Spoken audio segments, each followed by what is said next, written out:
Chaye Sarah.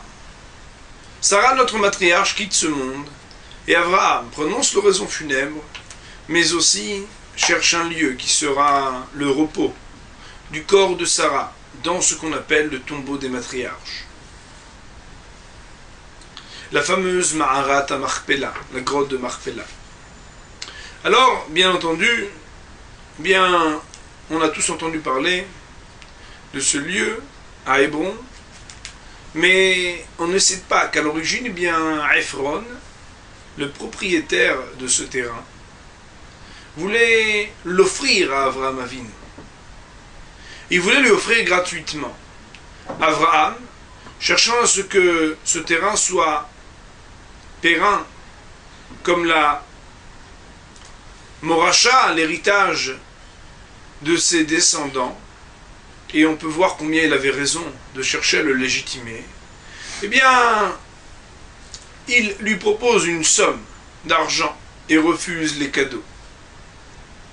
Alors, le texte nous raconte que Ephron ne va pas seulement accepter d'être payé, mais demander 400 pièces qui seront envers la soher, qui seront monnaie d'échange partout où il en aura besoin. Ce qu'on appelle envers la soher, c'est-à-dire quel que soit le lieu, il pourra tout de suite les utiliser.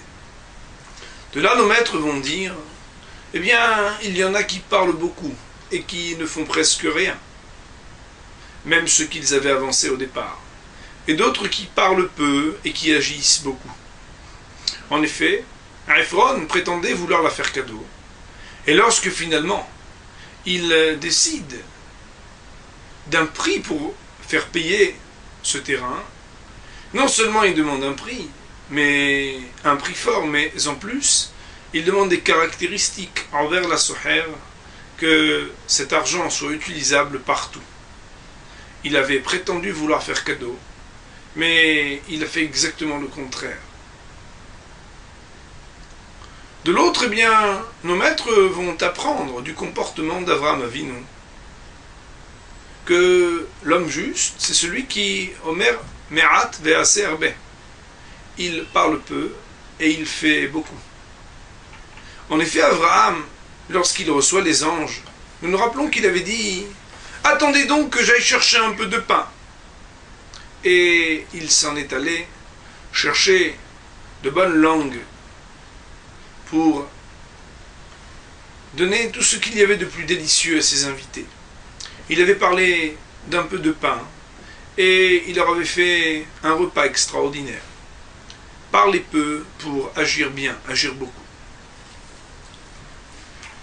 Nos maîtres font remarquer que le mot Ephron peut s'écrire en effet de différentes manières.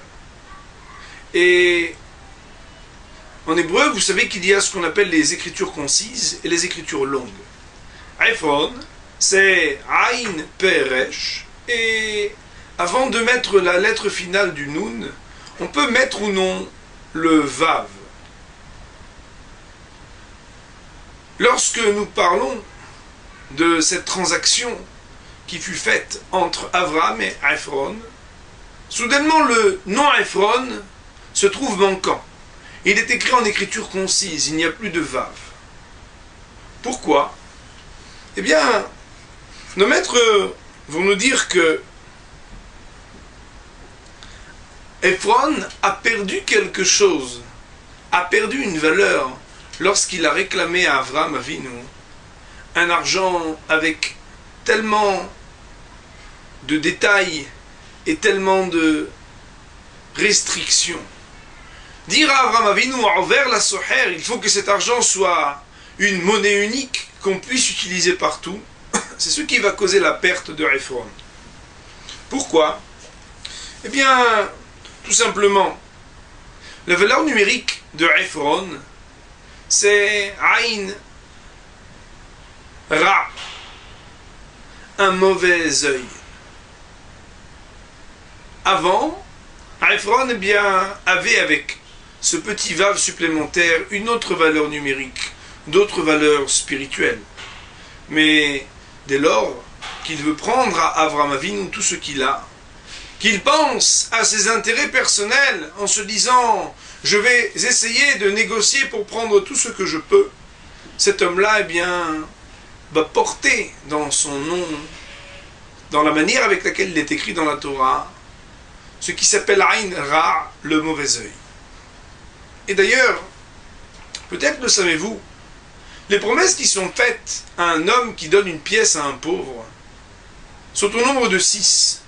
Celui qui donne une peruta le'ani, une petite pièce même à un pauvre, recevra 6 bénédictions. Par contre, vous savez, celui qui verra un pauvre et ne lui donnera pas une pièce, perdra 6 bénédictions. Et il n'est bien sûr pas anodin de voir que la valeur Vav, la lettre qui manque à Ephron dans cette transaction, où il fait preuve, eh bien, de vouloir arnaquer et prendre tout ce qu'il pouvait d'Avraham Avinu, c'est exactement la valeur numérique de cette lettre, le 6. Il aura perdu les 6 bénédictions de celui qui donne, de celui qui offre, et il se retrouve être le contraire de Tovain ou Yevorach, de celui qui a un bon œil et qui sera béni. À nous d'être les dignes descendants d'Abraham, en parlant peu, mais en agissant beaucoup, et en sachant que il n'est pas question d'essayer de prendre ça et là un peu plus, un peu mieux, lorsque nous essayons de commercer, car c'est celui qui a un bon œil qui aura la bénédiction. Shabbat Shalom.